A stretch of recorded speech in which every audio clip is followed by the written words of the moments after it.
Hey guys, welcome to the channel. Today I'm going to be sharing with you our 7th grade picks for the 2024-2025 school year. My name is Morgan here at the Life of Tillmans. If this is your first time, welcome. I'm glad you're here. If you've been here before, welcome back. I am surrounded by stuff, y'all. 7th grade year is about to get crazy, but it's going to be a good kind of crazy, and I'm claiming that right now. All right, first thing I'm going to do is start with grammar and just walk you guys through kind of some of why we chose some things. If you're interested in some flip throughs, please put that in the comments down below, and I will link any and all videos and links down in the description, like videos that are related to what I'm talking about and links for the items that I have. First up, we're going to start with ELA, and we're going to talk about grammar. As you guys know, we have been using the Easy Grammar system for the last couple of years, and we're not going to switch. This is Easy Grammar 180 Days of Teaching Lessons, 8th grade. This is the Easy Grammar Ultimate Series. We decided to skip the 7th grade series, which I forget what it's called, Easy Grammar Plus, because she has done well in Easy Grammar 5 and 6. And so no point of going through 7 because it is really like a review type of thing. So we're going up to 8. So I have this book here. This is actually the teacher's book. So it has the answers and it has the worksheets in it. And that's one thing that Easy Grammar does. If you just have one child, you can buy this one book if you don't mind your child working out of the same book that has the answers in it. And they are side by side on the page. I do not like that. So I buy this book with the answers. And then I also buy the student book that does not have the answers. 180 lessons, she will do 1 page a day in these.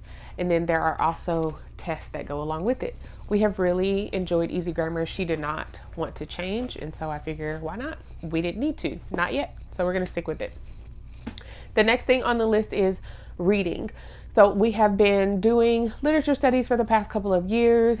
And so I'm trying to beef up my child's reading in that she reads a lot of books, but she doesn't necessarily analyze those books and really dive deeper into them. So she did 2 literature studies last year, and this actually is the Moving Beyond the Page, Esperanza Rising. She read this book a couple of years ago. This literature study was on our list to do for 6th grade, but we did not get to it. So we are just rolling it over to her 7th grade year. This is for ages 10 to 12, which is perfect. We will likely get this in for the first semester, and then she will get to do like grammar work, reading comprehension, projects, some research, all the things in this Moving Beyond the Page literature study. So this will be on her list of things to do.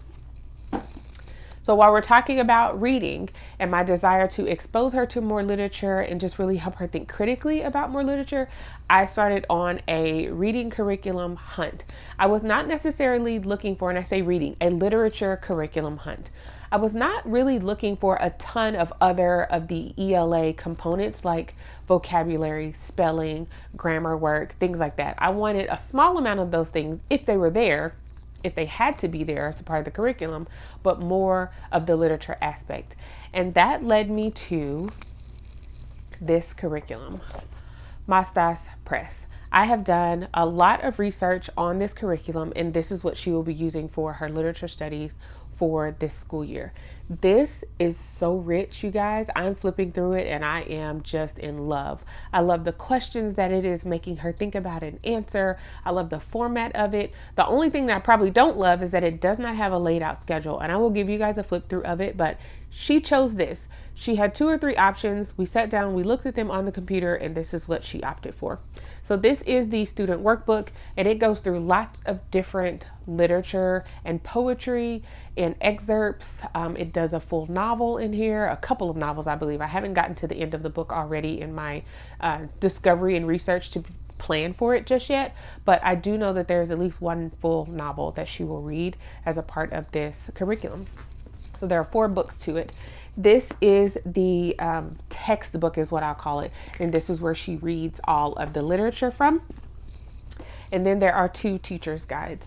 There is a teacher's edition number 1. I think this is number 1. Yes, part 1.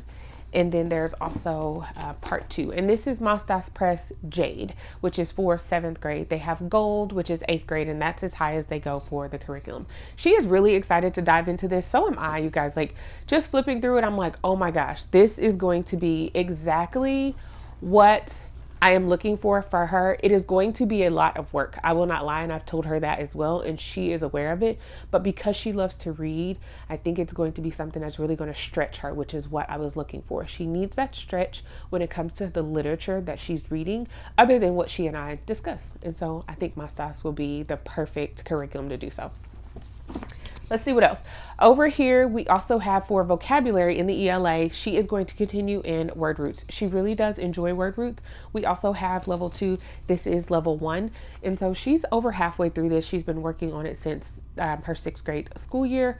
Not the beginning quite yet, but she's going to continue with word roots for her vocabulary. When it comes to spelling, she has been and will continue to use this spelling notebook, and she is just using the words from her vocabulary and using that for spelling. This eliminates a different curriculum, additional words. It just really helps to solidify what she's learning in vocabulary, also with the spelling. So she will write down the vocabulary words into her School Nest spelling notebook, and she will have a spelling test every week. She will have opportunities to study this, and that's how we're incorporating spelling with her vocabulary. Some additional things that we're adding in the ELA component is going to be sentence diagramming, and this is a critical thinking company beginning level. It says grades 3 through 12. She has never done sentence diagramming in this format, and so we're just going to use this kind of as a supplement so that she really has an understanding and she's seen this. So it's not this completely foreign concept if she ever has to see it in a high school curriculum or even in college. I don't know if they do that, but if she has to see it, she can say, I recall having seen this, and she has some awareness of how to do it. Another thing is we're going to be working on analogies. This is another part of getting that reading and literature component together, all of those different parts of like what you're reading and how to compare things. And so in Think Analogies, that's basically what it is. You know, water is to wet as, I don't know, is to something else. So that's what she's going to be doing in this. She is doing the beginning level. This is grades 3 through 5. And if I see that we need to go up, or she really enjoys this, she's done a few pages already, then we'll just get the next level, and we may even turn this into something that we do as a family. But she will be working on this a couple of days a week throughout the school year. Some other enrichment things that I felt like would be really helpful for her for this year is these study strategies for teens, teaching her how to study for a test, because she will have to encounter tests that are not administered by her mother, that she doesn't have unlimited time for. I do sometimes set a timer, but standardized testing and everything, and just how to study for various subjects. So I picked up this study strategies for teens. They also have one for middle school that I'm going to grab as well. We may do this as a family read aloud because I do have 2 daughters in middle school. I'll have a 6th grader and a 7th grader. And I think this will be really helpful for all of us. So when I get the middle school one, I will let you guys know how we're going to incorporate that and what we're going to do with it. And I think this will be really helpful. I've already read through a few pages, but it just really helps with understanding just how to study and what that looks like for you based off of your needs, your time, and all the things. Another thing that I grabbed, and this is on the line of vocabulary, we will probably do this as a family, but it's really geared for her, is the new SAT vocabulary workbook. If you're not aware, the SAT has gone through a complete revamp of their test. And I believe that at some point she will take the SAT and or the ACT. So I thought, why not grab a book that focuses on the revamp and the words used on the SAT, and we can study those as a family. So I grabbed this book here, and I believe it said for grades like 8 plus. So we will go through this and just pick a word, or not a word, a lesson maybe to work on per week, and really dive into those specific words and use them as often as possible to really help build vocabulary for taking these major tests that come along. And just in general, as a reader, you got to know vocabulary. So we're going to take a shot at this book. Some other things that we are also working on for middle school are note taking, how to take notes. My girls have never taken like online classes where they've had someone lecture toward them. And I believe that it is essential for our children to know how to take notes, or they will be completely lost when they get to college. So we are going to be working on note taking in a very easy format. And this is the Study Skills Activity Book, and this is by Mark Twain. And we are just going to go through here and work on taking notes and what that looks like, and doing comparative diagrams. And if you guys want to flip through of this one as well, please let me know. We will incorporate all of this within the year to just really help build a solid foundation for her as she heads into high school and into college. All right, so let's talk about writing, because we have not discussed that. A little bit of a backstory: we have been using Writing Strands by Master Books for the last 2 to 3 years. We've also done creative writing. She is a very great, and she's big on creative writing. I can have her write a paragraph, or I can ask her to write one paragraph, and she'll come back to me with 4 pages. And she's like, I just couldn't stop writing. And it's great content. Writing Strands has really laid a solid foundation. She needs to be pushed. And so it is time to give her an even bigger push. Not necessarily a challenge in her writing, because she, as I said before, writes very well, but more of the structure and more of the understanding of how things are structured and why they're structured, and expanding your sentences. Just a little bit more of an oomph to her writing as she gets older. And I think it's time for us to do that. Now, I searched high and low for a writing curriculum, and there were some that were mentioned to me, and I got so many different mixed reviews, but I finally decided we're going to use this curriculum, and I know that it's going to be a benefit to her. It may be a mindset change for all of us within our home, because it's definitely something different that we've never done before, but I know that it's going to be beneficial for her. So my rising 7th grader will be using IEW Structure and Style 1B. I'm actually really excited for her to use it. I believe that it's going to do a lot of things. Number one, she's going to have to adjust to video lessons, and she has fought me on this for so long with anything, nothing on the computer. But that is not the world that we live in. And so there's an adjustment that's going to be needed. It is also going to help me as a parent, because I know that I need to help her, help all of my daughters in getting more of a structure in their writing. Also, it's going to stretch her. It's going to stretch her to have to write about topics that maybe she's not fully aware of. So there's the research portion of that. It's also going to introduce her to different types of writing. And I believe that this will only make her a better writer. And I say all this because I have received so many mixed reviews. Like, IEW is the absolute best thing in the entire world, all the way down to it didn't work for my child. They hated it. We watched 2 lessons and we were done. So I know that there are all things in between, right? We don't go from one extreme to the next. And so I'm trying to find what works for us. And I felt like this was the opportunity to give it a good go. I have one who has been a reluctant writer, and then I have my oldest daughter who is amazing at writing.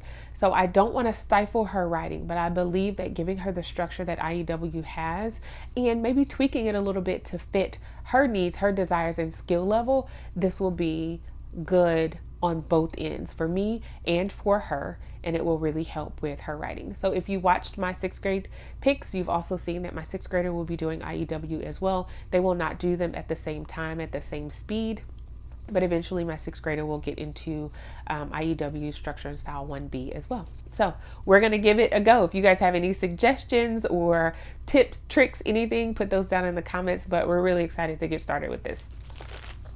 Okay, let's move on to math. We have been doing Saxon math for the past 3 years, and y'all, guess what? It's not going to change. She is moving on to Saxon 8-7. Which is their pre-algebra course. She absolutely loves it. The only thing that we are going to do differently this year is we are going to be adding in the My Math Assist, where she can get on the computer and watch videos to go along with the math lesson. And I will do that with her. The subscription is low enough. My youngest, or my middle daughter, will also be using Saxon 8-7. So the subscription cost for both of them is cheap enough monthly that is something that we can swing, that I don't necessarily feel like we have to commit to it 1000% for every single lesson. However, if we come across a lesson that I'm not able to convey the message in the way that they can receive it, they can get on and watch a video and we can work through it from there. So that is my whole purpose of doing that. My daughters are at completely different points within this curriculum. anytime my daughters transition from just one grade to the next and use the same curriculum with math, we always test them through. So my oldest daughter will test through this algebra course until she gets an 85. When she gets an 85, that's where we will start the lessons. My youngest, or my middle daughter, who is doing Saxon 8-7, has started from lesson number 1, and she will go all the way until the end. So they'll be at different points. And that was a concern because they're using the same curriculum, you know, the challenges and battles with that and competition. So I wanted to try to eliminate that, but really I didn't have to because we're doing things how we normally do. And so it's just a process. But she's excited to get into this. She's taking a break from math right now and just kind of doing a little bit of supplemental work. When we start the school year back, she will be into 8-7. All right, let's talk about science. You may have already seen some of these things in my science video, but my oldest 2 daughters are both going to be using the same science curriculum, and that is going to be the Berean builders in the atomic age. I'm excited about this. My daughter, she is not a science lover, but she is really excited about hopping into Berean builders as well. So they're going to be doing it together. They have the science experiments all mixed throughout the lessons. And this is going to be a good, I feel like, middle of the ground for my non-science lover and my science lover. So Berean builders is on our list. For history, we are also going to be doing as a family subject for my oldest 2, Not Grass from Adam to Us. And we have both of the books, and this is their world history curriculum. So we have both of the textbooks, books 1 and 2. And this is supposed to be a 1-year history curriculum. I believe that we're going to take 2 years to do it so that we can spread things out and do some additional research as well. Then we have the My Creative or Our Creative World that goes along with it. And this is stories, poems, documents, arts, and architecture from world history. And then there are lots of workbooks that come along with this curriculum. So we have the timeline book, we have maps, the lesson review, the answer keys and literature guide, because there's a literature pack that you can purchase with it. And we will be doing the literature portion as well as read alouds as a family. And then we have the student workbook. Okay, let's talk electives now. For the whole school year, she will do typing, and she will do that through her IEW writing curriculum when she's typing her papers. I will also have her get on the computer and work through typing.com to do like some formal typing as well. And we'll just cover that all school year. For the fall, we're considering having her explore things like possibly physical therapy or becoming a chiropractor and what those would look like, because she is an athlete and she is interested in her body and the body as an athlete. So maybe even some type of sports medicine type of career. So we're going to talk about that. In the spring, we are going to try our hand again at this wood shop, you guys. She has been going in and out of this for the last couple of years. Part of the problem is that we don't have the tools for her to actually be able to put things together. But the summer program that she did for an entire week really helped her to see that it's something that she enjoys. And she put together some amazing things through that summer program. So I'm thinking about having her do what I would call is like a shadowing experience with the contractor who actually redid our bathrooms for our home. And they became like family because they were here for weeks on end. And they also did my mother's home, and they did some friends of ours home. So we keep in contact with them, but just allowing her 2 to 3 hours a week to where she could follow them and learn some additional things to see if that's something that she is interested in. So those are our options for her for electives, and we may come up with something different and kind of change, but right now that's kind of where we settled. When we're talking about extracurricular activities, for this fall, she will be doing volleyball. And then in the spring, she is going to actually play soccer. She requested to play soccer again, and she has not played soccer since she was like 4 or 5 years old, you guys. That is going to be a very interesting sport for her, but I know she can do it. She wants to do it. She asked, and I figure why not? She will also be doing homeschool band all school year. Well, she will be playing the saxophone, and we are considering incorporating the guitar because she does have a guitar that she has not learned how to play yet. If not, she can learn how to play the guitar on YouTube, and that will become one of her extracurricular activities as well. I hope you guys enjoyed this video. If you have any questions, any comments, please put those down in the comment section and check the description for all of this information. And I'll see you guys here for family subjects. Bye.